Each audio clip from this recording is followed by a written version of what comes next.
그리고 울버햄튼에서 누누의 모습을 떠올려 본다면 설령 그런 센터백을 영입한다고 해도 과연 제대로 활용을 할 수 있을까 의문입니다. 그래서 더욱 걱정이 되는군요.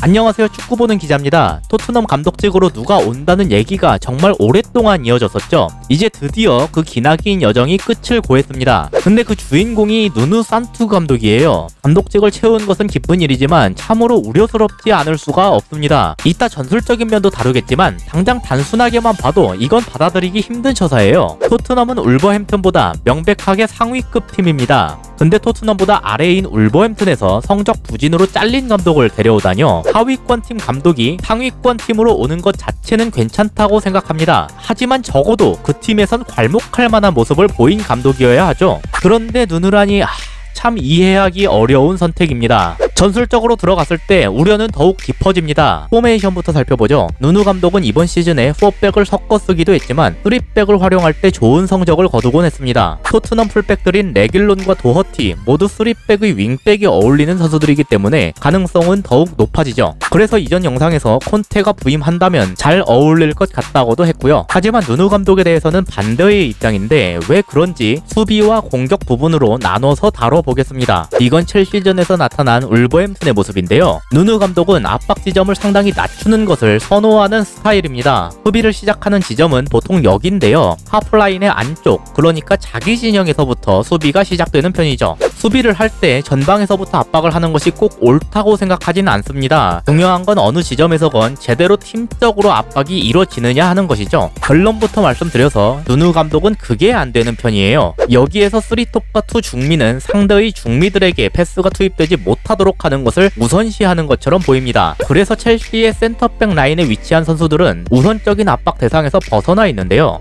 덕분에 코바시치는 직접적인 압박으로부터 벗어났지만 당장 앞엔 조르지뉴 하나밖에 없기 때문에 여길 통해 앞으로 전개하는 것은 매우 어려워졌습니다. 중원에서 넓게 보면 4대2, 좁게 봐도 3대2에 빠져있기 때문이죠. 감독이 지시만 잘했다면 절대 조르지뉴가 쉽게 볼을 받을 수가 없는 그림이에요. 하지만 이게 웬걸 조르지뉴가 안으로 들어와 볼을 받는 것을 그 누구도 저지하질 않았습니다. 덕분에 조르지뉴는 이렇게 편하게 앞으로 볼을 몰고 갈 수가 있었어요. 선수들 위치를 보시면 아시겠지만 네베스는 슬금슬금 뒤로 빠졌고 네투는 아예 이걸 막기 위한 움직임조차 보이질 않았습니다. 이 정도면 선수 개개인이 나태해서 압박을 포기했다고 보긴 힘들어요. 전방 선수들은 수비에 가담하기보단 역습을 준비하고 중미들은 괜히 앞으로 튀어나가지 말고 자리를 지켜라 식의 지시가 있었다고 보는 것이 옳겠죠. 만약 그런 지시가 없었다? 그럼 그건 또 그것대로 감독에게 커다란 하자가 있다고 밖에 볼 수가 없겠네요. 다만 첼시가 워낙 강팀이라 이토록 수비적인 모습을 보인 것이 아니냐는 반론이 나올 수 있습니다. 그래서 뉴캐슬전의 모습도 준비했는데요. 당시 뉴캐슬은 17위로 강등권에서 허덕거리던 중이었습니다. 그래서일까요? 압박이라고 부르기는 뭐하지만 어쨌든 방해하려는 선수의 위치 자체는 높은 편이에요. 하지만 혼자서 뛰어다니는 건 크게 의미가 없습니다. 압박을 하려면 여기에 있는 선수들이 다 같이 이쪽 방향으로 움직여줘야죠. 그 시원찮은 압박의 결과물이 이겁니다. 루이스가 볼을 줄 곳이 너무 많죠. 팀적으로 압박이 이루어지지 못했기 때문입니다. 압박 지점을 높게 잡았다면 후방에 이렇게 5명이나 쭈루룩 위치시켜선 안 됩니다. 아니 생각해보니까 뉴캐슬 최전방에 딸랑 둘밖에 없는데 이렇게나 많은 숫자를 후방에 뒀다는 것 자체가 문제가 아닐까 싶네요. 이러니까 강등권에서 허덕대던 팀에게도 슈팅을 19개나 허용하는 거겠죠. 누누 감독은 수비 지향적인 감독으로 알려져 있습니다. 어떤 상대에게든 후방에 많은 숫자를 두니까 안정적으로 보일 수도 있습니다. 상대의 빠른 전개나 역습엔 대비하기가 좋겠죠. 하지만 너무 쉽게 볼을 전개시키기 때문에 오히려 슈팅 기회는 더 많이 허용하게 됩니다. 이런 수비는 압도적인 약팀이 강팀에게나 취할 수 있는 방식이에요. 토트넘 수준의 클럽에서 이러다간 비기기만 해도 좋은 팀들에게 대응하기가 상당히 힘들 겁니다. 공격 전술에 이르러선 더 심각합니다. 누누 감독의 빌드업은 사실상 원 패턴이라고 봐도 무방합니다. 골키퍼가 볼을 잡건 센터백이 볼을 잡건 거의 무조건이라고 해도 좋을 정도로 전방에 롱패스를 뻥 하고 때리는 거예요. 기껏해야 윙백 쪽에 한번 보내긴 하는데 여기서 상대의 압박에 막혀서 백패스가 나오면 여지없이 롱패스가 투입됩니다. 그나마 이 확률을 조금이라도 높여보고자 전방 자원들을 좌측에 몰아놓기는 했는데 솔직히 이런 공격이 얼마나 통할지는 의문입니다. 케인이 있으니까 있으니까 머리는 될 수 있겠죠. 하지만 이건 이미 지난 시즌에 무리뉴 감독이 줄기차게 써먹었던 방법이에요. 따라서 상대하는 입장에서도 이미 익숙한 패턴입니다. 전개 방식에 있어서는 차라리 지난번에 다뤘던 메이슨 감독이 더 나아요.